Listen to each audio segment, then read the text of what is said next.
Hi friends, welcome to my channel. ఎప్పటిలాగే ఈ రోజు కూడా నేను మీకు ఒక ఇన్స్పిరేషనల్ స్టోరీతో మీ ముందుకు వచ్చాను. ఆమె పేరు అంచల్ బతేజా. ఆమె ఒక బ్లైండ్ లేడీ. తన లక్ష్యం ఏంటి అంటే లాయర్ అవ్వడం. ఆమె తన బోర్డు పరీక్షలకు ముందే కంటి చూపును కోల్పోయింది. ఆమె ఎలాగైనా లాయర్ అవ్వాలని తన తోటి వారి కంటే రెట్టింపు కష్టపడి చదివింది. అయితే ఒక బ్లైండ్ లేడీ తను ఒక లాయర్ గా మారడానికి ఎంతగా కష్టపడి తన డ్రీమ్ ని సాధించుకుందో ఇప్పుడు చూద్దాం. మామూలుగా కంటి చూపు కోల్పోయిన తర్వాత అది వాళ్ళ ప్రపంచాన్ని ముక్కలు చేస్తుంది. వాళ్ళకి ఏం చేయాలో ఎక్కడికి వెళ్లాలో కూడా తెలియదు. ముఖ్యంగా ఆ సమయంలో వారు ఏమీ చేయలేరని డాక్టర్ చెప్పిన తర్వాత ఒక పాఠశాల విద్యార్థిగా పూర్తిగా అంధురాలైన తర్వాత ఆమె పరిస్థితి ఎలా ఎదుర్కొందో మనం ఊహించలేనిది. ఆమె పుట్టిన సమయంలో సమస్యల కారణంగా అంచల్ తక్కువ సైట్ తో జన్మించింది. ఆమె 10వ తరగతి వరకు ప్రధాన స్రవంతి పాఠశాలలో చదువుకోగలిగినప్పటికీ బోర్డు పరీక్షలకు ముందే ఆమె పూర్తిగా దృష్టిని కోల్పోయింది. ఆమె రోగ నిర్ధారణ తర్వాత అంచల్ తన కోసం ఒక మార్గాన్ని రూపొందించుకోవాల్సి వచ్చింది. ఒక కీబోర్డ్ సహాయంతో ఆమె పరీక్షలు రాయడం నుండి ఆమె విద్యను పూర్తి చేయడానికి సహాయపడే సాధనాలను గుర్తించడం వరకు ఈ సమయంలో ఆమె తన స్వస్థలమైన బటిండాలో స్క్రీన్ రీడర్ తో కంప్యూటర్ ను ఉపయోగించి మరొక బ్లైండ్ పర్సన్ ని కలుసుకున్నారు. అంచల్ అతని నుండి చాలా నేర్చుకుంది. డిజిటల్ యాక్సెసిబిలిటీతో ఆమె ప్రయాణం ప్రారంభమైంది. ఆమె తన కోర్సు యొక్క ఆడియో బుక్స్ ద్వారా తన పాఠశాల విద్యను పూర్తి చేసింది. పరీక్షలకు హాజరు కావడానికి వేరొకరి సహాయం తీసుకుంది. GAAD అంటే గ్లోబల్ యాక్సెసిబిలిటీ అవేర్నెస్ డే ప్రతి సంవత్సరం మే 3వ గురువారం జరుపుకుంటారు. వికలాంగులకు డిజిటల్ యాక్సెసిబిలిటీ గురించి మాట్లాడడానికి మరియు అవగాహన పెంచడానికి అంతర్జాతీయ సమాజాన్ని ఏకతాటిపై తీసుకురావడానికి ఈ రోజు ప్రయత్నిస్తుంది. డిజిటల్ యాక్సెసిబిలిటీ మిషన్ కు వెబ్ ఎయిమ్ అంటే వెబ్ యాక్సెసిబిలిటీ ఇన్ మైండ్ నాయకత్వం వహిస్తుంది. GAAD ద్వారా ప్రపంచ వ్యాప్తంగా ప్రభావిత కమ్యూనిటీలు విభిన్నమైన వైకల్యాలకు డిజిటల్ యాక్సెసిబిలిటీ కోసం కేసును వేశాయి. ప్రపంచంలో సుమారుగా 1 బిలియన్ మంది వికలాంగులు ఉన్నారు. వారు యాక్సెసిబిలిటీ చేయగల డిజిటల్ సాంకేతిక పరిజ్ఞానాన్ని సృష్టించడం పౌర హక్కులతో పాటు వ్యాపార కోణం నుండి కూడా ముఖ్యమైనది. ఇదంతా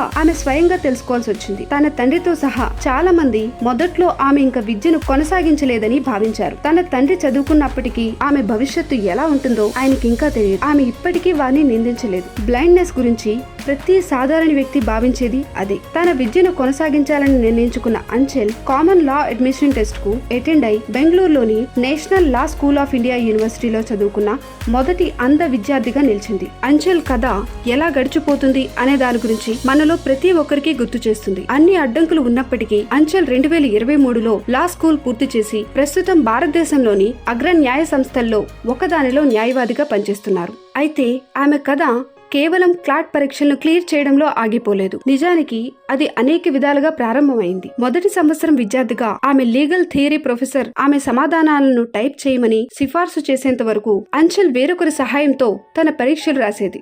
మొదట్లో అయిష్టంగా ఉన్న అంచల్ తన ల్యాప్టాప్ ను ఎగ్జామ్ హాల్ కు తీసుకెళ్లి తన ఆన్సర్స్ ను టైప్ చేయడం ప్రారంభించింది. ఆశ్చర్యం ఏమిటి అంటే ఆమె దాన్ని 3 గంటల్లో పూర్తి చేయగలిగింది. ఆ తర్వాత ఇంకా వెనక్కి చూసుకోలేదు. అంచల్ వేరొకరి సహాయం లేకుండా తన ల్యాప్టాప్ లో అన్ని ఎగ్జామ్స్ రాసింది. తనకి ఎప్పుడూ కూడా ఎక్స్ట్రా ½ అవర్ టైం ఆఫర్ ఇవ్వబడింది, కానీ ఆమెకి ఎప్పుడూ అవసరం రాలేదు. ఇప్పుడు ఆమె టెలికాం, మీడియా అండ్ టెక్నాలజీ లాలో పనిచేస్తుంది. ఆమె యొక్క స్నేహితులు తన జీవితం అంతా వర్చువల్ స్పేస్ లో ఉందని జోక్ చేస్తారు. ఆమె తన ప్రతి అవసరానికి యాప్స్ ను ఉపయోగిస్తుంది. కొత్త సాంకేతిక ఆవిష్కరణలు మరియు సేవలు, ముఖ్యంగా యాప్ ఆధారిత డెలివరీలు మరియు సేవలు వికలాంగులైన అనేక మంది వ్యక్తులకు స్వతంత్ర జీవనాన్ని మరింత అందుబాటులోకి తెచ్చాయి. అయితే సరైన డిజిటల్ యాక్సెసిబిలిటీ మరియు అవగాహన లేకపోవడం ఒక సవాలుగా కొనసాగుతుంది. వెబ్ ఎయిమ్ యొక్క తాజా వెబ్ యాక్సెసిబిలిటీ రిపోర్ట్ ప్రకారం అత్యధికంగా సందర్శించిన 10 లక్షల వెబ్సైట్ల యొక్క హోమ్ పేజీలో 95% పైగా యాక్సెసిబిలిటీ సమస్యలున్నాయి. దీని అర్థం వికలాంగులకు తగిన సాధనాలు మరియు శిక్షణ ఉన్నప్పటికీ ఇది వారి పనిపై కూడా ప్రభావం చూపుతుంది. న్యాయవాదిగా తన పనిలో అంచల్ ఆన్లైన్ ఆర్కైవ్స్ ను ఉపయోగించి కేసు తీర్పులను పొందవలసి ఉంటుంది. అయితే న్యాయస్థానాలు ఆమోదించే వెబ్సైట్స్ లో యూజర్ ఫ్రెండ్లీ లేదు. ఫలితంగా అంచల్ తరచుగా ఈ వెబ్సైట్స్ ద్వారా నావిగేట్ చేయడంలో ఆమెకు సహాయపడటానికి మరొకరిపై ఆధారపడవలసి వస్తుంది. ఇది కాకుండా స్క్రీన్ రీడర్ ఎలా పనిచేస్తుందో మరియు కార్యాలయంలో ఉపయోగించే సాఫ్ట్వేర్స్ తో ఎలా కోఆర్డినేట్ చేయొచ్చు ఐటీ టీమ్ కి కూడా ఎలా పూర్తిగా తెలియదని అంచల్ చెప్పింది. అంచల్ ప్రయాణం విస్తృతమైన యాక్సెసిబిలిటీ అవగాహన యొక్క క్లిష్టమైన అవసరాన్ని నొక్కి చెబుతుంది. వికలాంగుల హక్కుల చట్టం 2016 అన్ని సంస్థలు మరియు కార్యాలయాలు సహేతుకరమైన వసతి మరియు అందుబాటులో ఉండే మౌలిక సదుపాయాలను అందించాలని ఆదేశిస్తుంది. అందుబాటులో ఉండే సామాగ్రి మరియు వనరులు అందించడం మరియు మౌలిక సదుపాయాల అడ్డంకులను గుర్తించడానికి మరియు పరిష్కరించడానికి క్రమం తప్పకుండా యాక్సెసిబిలిటీ ఆడిట్స్ ను నిర్వహించడం మరియు వికలాంగ ఉద్యోగుల శిక్షణ మరియు సహాయాన్ని అందించడంతో పాటు ఇతర ఉద్యోగులు మరియు కార్యాలయంలోని లేదా సంస్థలోని వ్యక్తుల కోసం సున్నితత్వ కార్యక్రమాలను నిర్వహించడం ఇందులో ఉన్నాయి. చట్టం అనేది పోటీతత్వంతో కూడిన కష్టతరమైన వృత్తి. దీనికి చదవడం, డాక్యుమెంటేషన్ చేయాల్సింది అవసరం ఉంది. ఇది దృష్టిలోపంలో ఉన్న వ్యక్తికి తగ్గింది కాదని ఇప్పటి వరకు సాధారణ అవగాహన ఉంది. అయితే డిజిటల్ ఆవిష్కరణలు వికలాంగులకు వృత్తి యొక్క వైవిధ్యాన్ని పెంచడానికి వీలు కల్పించాయి. తన సంస్థలో వైకల్య చేరిక ప్రయాణం గురించి అడిగినప్పుడు ఢిల్లీకి చెందిన మానవ వనరుల నిర్వాహకురాలు సీమా మాట్లాడుతూ, వైకల్యాలున్న వ్యక్తులు చేర్చడం మరింత సమానమైన శ్రామిక శక్తిని సృష్టించడమే కాకుండా కార్యాలయంలో వికలాంగులను కలిగి ఉండటం మా విధానాలు, ప్రక్రియలు మరియు మౌలిక సదుపాయాలను కొత్త కోణం నుండి తిరిగి చూడటానికి మాకు సహాయపడింది. వైకల్యాలున్న న్యాయవాదులను నియమించాలనే ఆలోచనకు ఎక్కువ మంది యజమానులు ఉత్సాహంగా ఉన్నందున పరిశ్రమ కూడా అందరికీ మరింత సమగ్రమైన ప్రదేశంగా మారే దిశగా పయనిస్తోంది. ఈ భావాన్ని ప్రతిధ్వనిస్తూ దృష్టిలోపం ఉన్న న్యాయవాది మరియు ప్రాప్యత నిపుణుడు అయిన అమర్ జైన్, వైకల్యం ఉన్న న్యాయవాదిగా మేము అపారమైన అడ్డంకులను ఎదుర్కొంటున్నాం. క్లయింట్లు అందించిన డేటా అందుబాటులో లేదు. ఫిజికల్ కేస్ ఫైళ్లకు డిజిటల్ కాపీలు లేవు.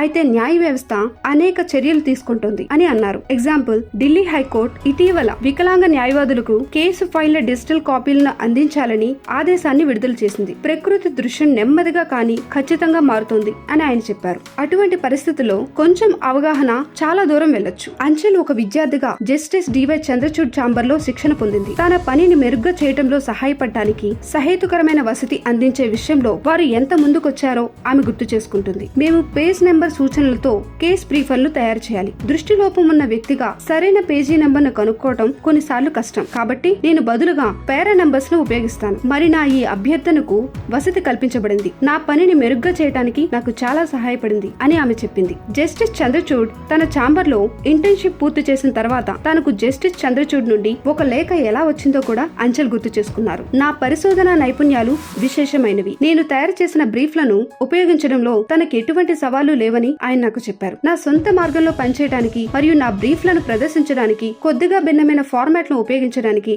అతను సిద్ధంగా ఉన్నందున అతను అవగాహన ఉన్న సీనియర్ కూడా అని ఆమె పంచుకున్నారు. అంచెల్ కథ ప్రతికూల పరిస్థితులపై ఒక వ్యక్తి సాధించిన విజయం కంటే ఎక్కువ. ఇది నిజమైన సమ్మిళిత సమాజాన్ని నిర్మించడానికి చర్యకు ఒక శక్తివంతమైన పిలుపు. యాక్సెసిబిలిటీ అవగాహనను ప్రోత్సహించడం మరియు బలమైన మద్దతుకు వ్యవస్థలను అమలు చేయడం ద్వారా వారి పూర్తి సామర్థ్యాన్ని చేరుకోగల సామర్థ్యంతో సంబంధం లేకుండా ప్రతి ఒక్కరికి సాధికారత కల్పించవచ్చు. అంచెల్ ప్రయాణం చాలా వాటిలో ఒకటి మాత్రమే. విభిన్న వైకల్యాలున్న వ్యక్తులు డిజిటల్ యాక్సెసిబిలిటీ నుంచి ప్రయోజనం పొందుతారు. దీన్ని అనేక రూపాల్లో పొందవచ్చు. అడాప్టివ్ కీబోర్డుల నుంచి స్పీచ్ వరకు, టెక్ సాఫ్ట్వేర్ వరకు మానవ వైవిధ్యానికి అనుగుణంగా మార్గాలను కనుగొనడంతో సాంకేతికత చాలా ముందుకొచ్చింది. దాన్ని మన జీవితంలో ఏకీకృతం చేయడానికి మనం చేసిన నిజాయితీ ప్రయత్నం మాత్రమే మిగిలి ఉంది. చూసారు కదా ఫ్రెండ్స్, అంచెల్ యొక్క ఇన్స్పిరేషనల్ స్టోరీ అసాధ్యాన్ని సుసాధ్యం చేసింది. I hope you like this video. Thanks for watching. Please like, share and subscribe the channel.